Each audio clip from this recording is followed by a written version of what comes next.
tous été stupéfaits, écœurés par la mort de Samir, bien sûr. Je voudrais juste vous dire 2 ou 3 mots. Comme bien des gens ici, et moins bien que certains évidemment, je connaissais Samir parce que quand on défend la liberté de la presse, on avait affaire à lui un jour ou l'autre, parce qu'il plaidait toujours pour ce qui se passait au Liban et l'intérêt qu'on devait avoir pour le Liban, pour l'attention qu'on devait porter au Liban. C'était quelqu'un de caractère, vous le savez mieux que moi, avec qui on pouvait s'engueuler, mais c'était ça le charme, c'était quelqu'un qui avait des avis sur les choses, on n'était pas obligé d'être d'accord avec lui, il le comprenait, mais c'était quelqu'un qui respectait le point de vue des autres, et ça, c'est essentiel. La dernière fois que j'ai vu Samir, c'était dans le centre-ville reconstruit de Beyrouth. On était avec Gisèle et on dînait et on parlait un petit peu, en particulier du rôle de la France, parce qu'on était c'était à la veille ou le lendemain, vous savez, du sommet de la francophonie qui s'était tenu à Beyrouth.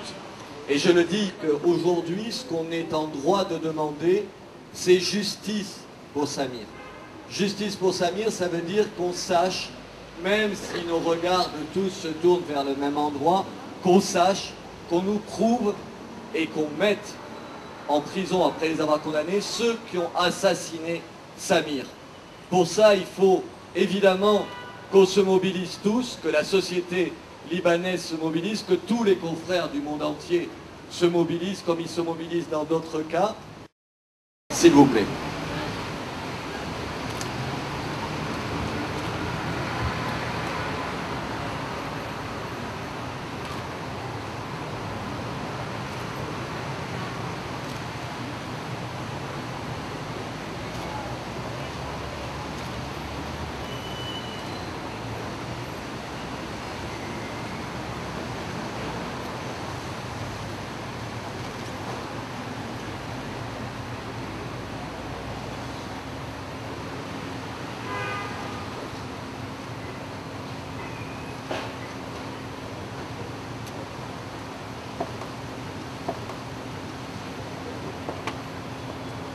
Évidemment pour Gisèle, pour sa femme, pour ses 2 enfants.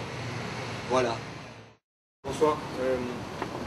C'est pas comme journaliste de Libération, mais c'est comme ami aujourd'hui que je viens parler un peu de Samir Kassir. J'ai travaillé pendant 3 ans avec lui dans un petit journal qui s'appelait l'Orient Express, un mensuel, qui était une belle expérience de presse au Liban, de presse francophone, jeune, dynamique, assez humoristique, ironique. Et pardonnez-moi si j'arrive pas bien à parler, enfin si il peut m'arriver de ne pas employer l'imparfait, parce que souvent, quand on se croisait ces derniers temps, Samir me taquinait en me disant « Mais quand est-ce que tu fais un portrait de moi en dernière page ?» Et maintenant c'est trop tard. Je voulais aussi lui rendre hommage parce que c'est un homme qui avait réussi à être un nationaliste libanais sans être anti-arabe, sans renier ses origines, qui était moderne sans être cynique. C'était un militant beaucoup plus qu'un activiste. C'était un homme sans plan, sans confession.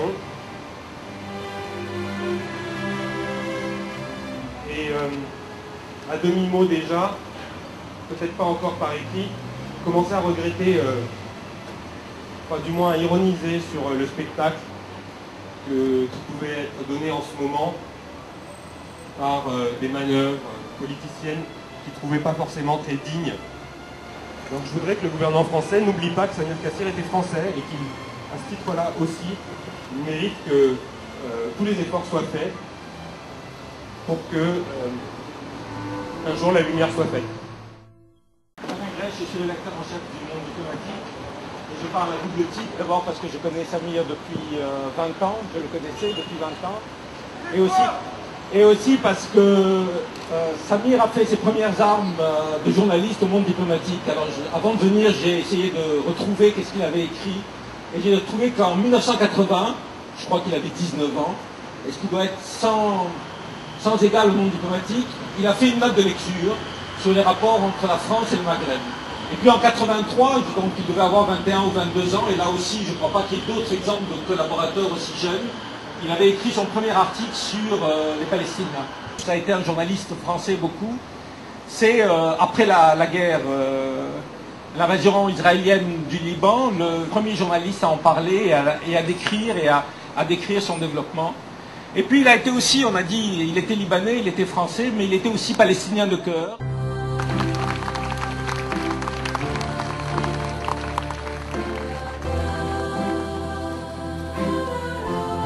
C'est d'abord l'ami que je viens commémorer ici. Samir, nous l'avons rencontré dans le petit groupe de chercheurs sur le monde arabe à Paris 4 Sorbonne dans les années 1980. Il faisait sa thèse comme nous tous. Il était d'ailleurs un des plus brillants. En général, il séchait les séminaires et on le retrouvait au café place de la Sorbonne. Et il en savait plus sur le contenu du séminaire au bout de 10 minutes de discussion avec nous que les gens qui avaient écouté le séminaire pendant 2 heures. Peut-être que c'était là aussi des qualités d'un grand journaliste qu'il était. Mais c'était aussi un très grand historien. C'était un historien qui a fait un livre avec Farouk Nordambé, Itinéraire de Paris à Jérusalem, qui est la meilleure étude disponible actuellement sur la relation entre la France et le mouvement sioniste et l'État d'Israël. Il a fait peut-être ce qui est encore le meilleur livre sur la guerre du Liban, en tout cas les premières années de la guerre du Liban. C'était le sujet de sa thèse soutenue sous la direction de Dominique Chevalier. Et il a fait surtout ce qui restera reconnu comme l'une des meilleures histoires de ville publiées en France ces dernières années.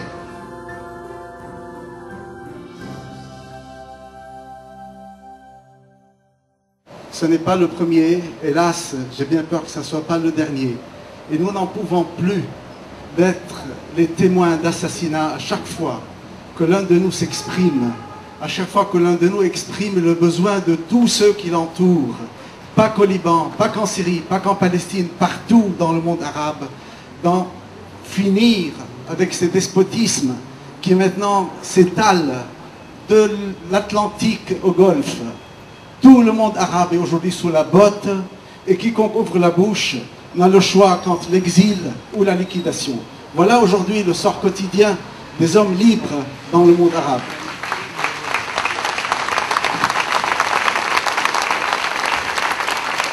La parole à Fouad Naïm. Je suis Fouad Naïm, directeur de Radio Orient et un ami de Samir Matissi.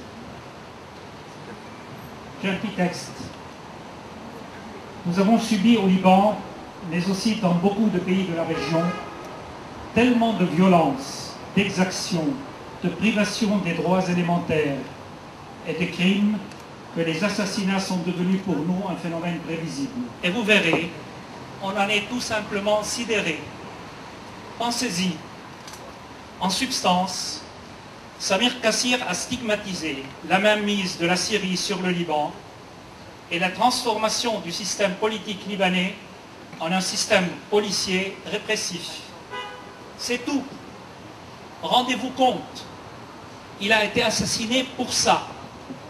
Quelqu'un a décidé de le tuer pour ça, rien que pour ce qu'il a écrit, et seulement dans un journal, pas sous forme de tract, ni de communiqué politique destiné aux masses, rien que dans un journal, et pas tous les jours, non, une fois par semaine, et pas à des centaines de milliers de lecteurs, mais à quelques milliers seulement. Et cela, cette voix isolée, les assassins ne l'ont pas supporté. Samir était palestinien par son père, syrien par sa mère, libanais de naissance. Le Liban, la Palestine, la Syrie lui étaient chevillés au corps.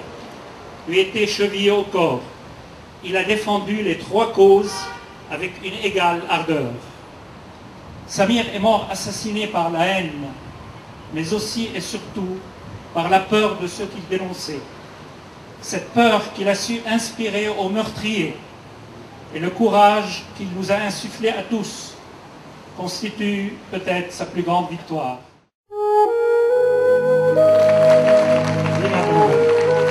Il y a quelques semaines, nous étions ensemble à Paris. C'était le premier dimanche de vrai printemps. Le ciel était à peine couvert. Gisèle et Samir respiraient la vie, la liberté, l'espoir. Nous avions parlé de choses graves, mais nous avions aussi beaucoup ri. Ces images de bonheur viennent à présent se superposer dans mon esprit à celle qui a fait le tour du monde en cette maudite journée de juin. Samir penché sur son volant, comme s'il était simplement assoupi. Et ma rage envers les tueurs et ceux qui les ont envoyés. Ainsi, ce serait à l'homme libre de faire attention, de ne pas trop s'attaquer à tel régime, à tel chef. Il est possible que l'avenir soit porteur de liberté, comme il est possible que la servitude, l'ignorance, la tyrannie, la barbarie continuent à prévaloir et que les cortèges de mort se poursuivent longtemps encore. Car l'avenir n'est écrit nulle part. Il doit être imaginé, inventé, bâti par des hommes libres, comme Samir. C'est à nous de faire en sorte qu'il ne soit pas mort pour rien. C'était le mot de Amin Maalouf qui n'est pas là. Robert? Chers amis, l'essayiste, l'historien, l'éditorialiste brillant que fut Samir Kassir était également un fervent militant. Le point culminant de son engagement fut sans doute sa participation décisive dans la création du mouvement de la gauche démocratique à l'automne dernier, un mouvement qui se veut réformateur et continuateur des idées de la Renaissance arabe al-Nahda, porteur des principes de la justice sociale, de laïcité, de démocratie, de liberté et de droits de l'homme. Cette nouvelle gauche libanaise a joué un rôle important, malgré son jeune âge, dans les structures du soulèvement d'indépendance qui a suivi l'assassinat du président Hariri. N'accorder aucun crédit aux dirigeants arabes qui justifiaient leur despotisme par la seule persistance du conflit israélo-arabe. Samir Kassir, le militant, était conscient des risques qu'il courait et il a payé de sa vie. Il disait qu'il fallait tester les lignes rouges qui étaient surtout dans les têtes.